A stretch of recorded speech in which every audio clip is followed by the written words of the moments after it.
This is Josh Bycer from GameWisdom.com. Hope you enjoy this critical thought, your daily discussion on game design. And be sure to like and subscribe to the channel, and you can pitch future critical thought topics. Alright everybody, we got a quick critical thought today. I want to talk about the topic regarding, the industry's notoriety, or what it means for becoming famous when it comes to making video games.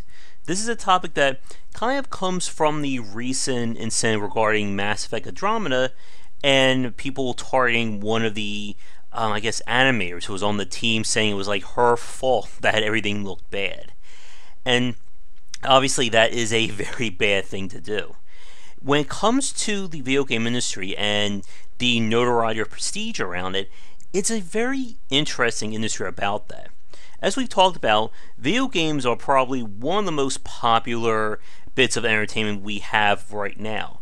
And the games that have become Game of the Year winners, be it from major sites, Developers Choice Awards, and so on, have become recognizable names. But when it comes to the individuals who worked on these games, that is still relatively unknown. For instance, if I were to ask you, when it comes to some of the more recognizable names, I asked you who Shigeru Miyamoto was, Sid Meier, Will Wright, chances are you'll know what games they've made. If I ask you who was the lead designer on The Last of Us, or The Walking Dead, or Gone Home, chances are most of you won't know who those people are. And this kind of leads into two different discussions when it comes to being recognizable in the game industry. The first part of this is from a major studio. As we've talked about, when it comes to making video games, very rarely is one person doing it all. You're not going to have one guy who's going to design, program, and do all the art and sound for your game and have it done in a month. And as we go up from indie to AA to AAA, the sizes of these teams grow exponentially.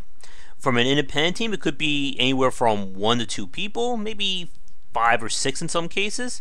When we get to the AAA side, it could be teams in the hundreds. And when it gets to this point, it becomes very hard to decide or to see who is, responsible for this game. Now, in terms of an organizational point of view, we can of course talk about the leads, your art lead, your design lead, programming, etc. But when it comes to who owns the game, who is the driving force behind it, that is very difficult. For instance, when it comes to the title of game designer, that can mean 10 different things if you ask 10 different people. And even with major games from Shigeru Miyamoto, Hideo Kojima, Sid Meier, and so on, it's still very tricky from the outside to know just what exactly their roles were. And specifically with Sid Meier, for instance, for anyone who's a fan of Civilization, you of course know that despite Sid Meier's Civilization being on the box, Sid is not the lead designer of the games anymore. He's more of a director or creative advisor role, and the title of lead designer goes to different people for each iteration.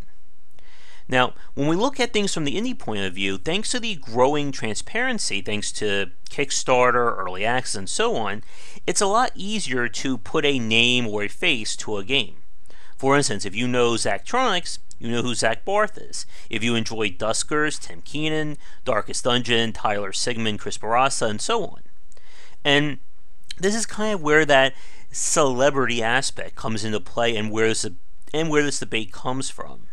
Because should we have more recognition for the people in the industry?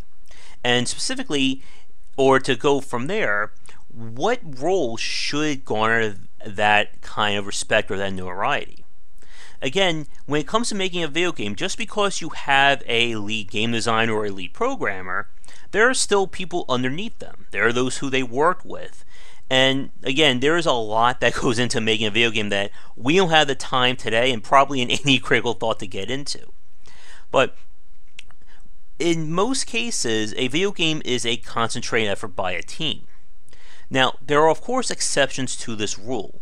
And one of the things that's very interesting is how we've seen these kinds of celebrity status be bestowed on developers today. especially over the last few years with the growing rise of video content, again, your IGNs, GameSpots, YouTube over here, and so on. For instance, with XCOM, Enemy Unknown, and Enemy Within, and so on, fans know that Jake Solomon and Garth DeAngelis kind of helmed that.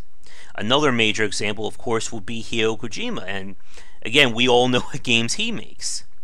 But again, these are very rare exceptions to the norm. Now, here's something that's very interesting. I think we've been seeing this kind of trying to bestow the celebrity status among AAA developers over the last few years. For instance, with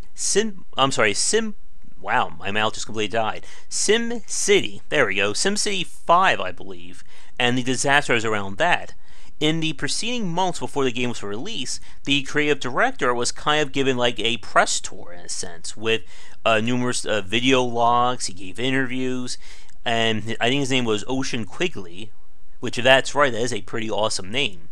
And this was kind of the way of trying to bolster like that kind of recognition, and again, trying to assign a name and a face to this game. Because if SimCity 5 did well, then whatever game Ocean worked on next, of course, you know EA is going to publicize that like nobody's business. Speaking of which, as we all know with the giant No Man's Sky debacle last year, Sony basically put their marketing and PR dollars right in front for Sean Murray. I mean, the guy was featured on Colbert, which, when we talked about this on a Perceptive podcast last year, that to me is crazy to think about that a game developer would be on a major TV show. And I would bet you any amount of money that if No Man's Sky turned out differently, and if it was a success, we would be seeing Sean Murray almost like every single day. There would be interviews, there would be commercials, so, you know, we would probably become more recognizable than Shigeru Miyamoto or Hideo Kojima. And that's kind of because of where these publishers are trying to direct their marketing dollars. Because when you have a name and a face, it makes you more inviting, it makes it more personable, as evident by the fact that we've been doing these critical thoughts here. But the other part of this I want to talk about that I find very interesting is what a lot of developers feel, or the ones that I've spoken to. When it comes to making video games, it's not really like a celebrity job. Like, this is not like you going to a movie shoot or something along those lines. For a lot of people, this is just their 9 to 5, or as we can often see when it comes to crunch, it could be 9 to 10, or 9 to 9 the next day, and so on. But this is a job. They're not getting up in the morning, you know, going down to Starbucks or wherever and having people go, oh, that's the person who made so-and-so. Like when I talked with Chris Park during our first year of the Perceptive podcast, he told me like this kind of interviews or these kinds of discussions are very rare. Like, he just sees himself as working at a studio. This isn't, again, like supposed to be a celebrity job. And that's the other side of this, is that should like game developers or major people in this area, should they get, or should there be some kind of like cult celebrity status for them? What do you guys think about that? Because again, we can look at this in two different ways. Now, with that said, one last point that I want to focus on or double back to is regarding the Mass Effect Andromeda just backlash on that. And this also kind of ties in with Sean Murray and No Man's Sky. When it comes to massive games like this, there really isn't any one person who can be held accountable.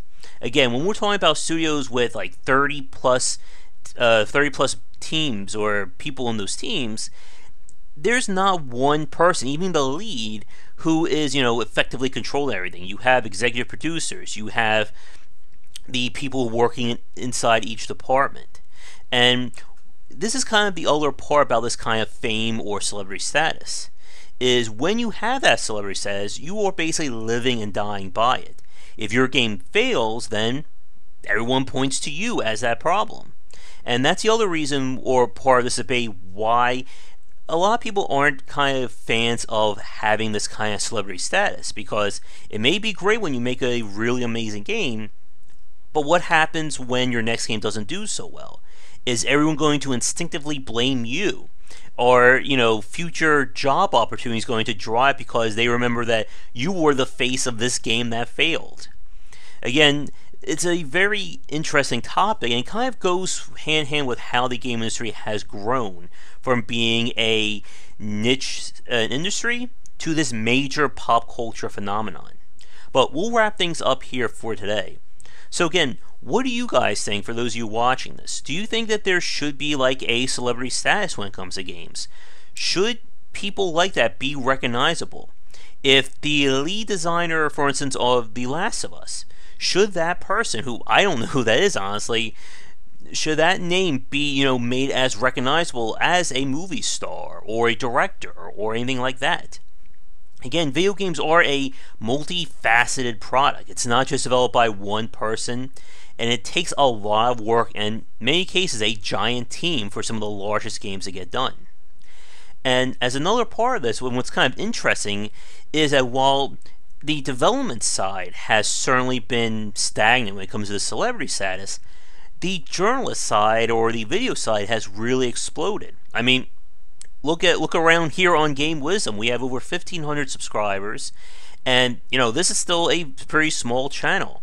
I'm sure there are people who recognize PewDiePie, Markiplier, or Toe Biscuit more than they would know who created The Last of Us, or Gone Home, or Uncharted, or again any major name game that you can think of. One thing I did like about Nintendo, as a final aside, is how they try to have more interviews with their creative teams. Again, I saw like interviews of, I think, I'm not even going to try to pronounce his name because I know I'm going to butcher it, but the lead behind, I think, Legend of Zelda Wind Waker, I think it was, and then of course Masahiro Sakurai of Smash Brothers, and again Shigeru Miyamoto, Reggie Fils-Aimé, and Iwata while he was still acting as CEO. But it was kind of like Nintendo's way of being more personable compared to the other companies. When it comes to like Sony, Microsoft, or other big name studios, usually it's just one person. That's the only person who shows up for the major events, like Peter Moore, I think, for EA and Microsoft for a time, and so on. But Nintendo was trying to make it more open about who was working on their games, and I did really enjoy that. But again, we'll wrap things up here. It will be very interesting, again, as we've been seeing the growing transparency among the independent market, if more AAA studios will try to, again, create some kind of pseudo-celebrity status.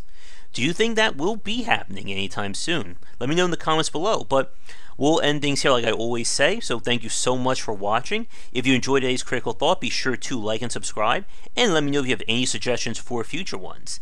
Be sure to check back daily for more great content here and on Game Wisdom, where we examine the art and science of games. Thank you so much for watching this video. If you enjoyed it, be sure to like and subscribe to the channel, and of course share with your friends. It always helps out. For daily posts on all manner of game design and industry topics, check out game-wisdom.com. To support the site and everything that I do, be sure to check out the Patreon campaign. If we can hit goals, it will mean more content for everyone to enjoy, and I'll be able to support myself and my household. If you want to follow me, you can find me on Twitter at GWBycer for updates throughout the day and random thoughts from me. And lastly, you can find me on Twitch right over there at GWBycer for daily streams most nights around 10 Eastern. Thanks again for watching the video, and be sure to check out more great content coming to the Game Wisdom channel real soon.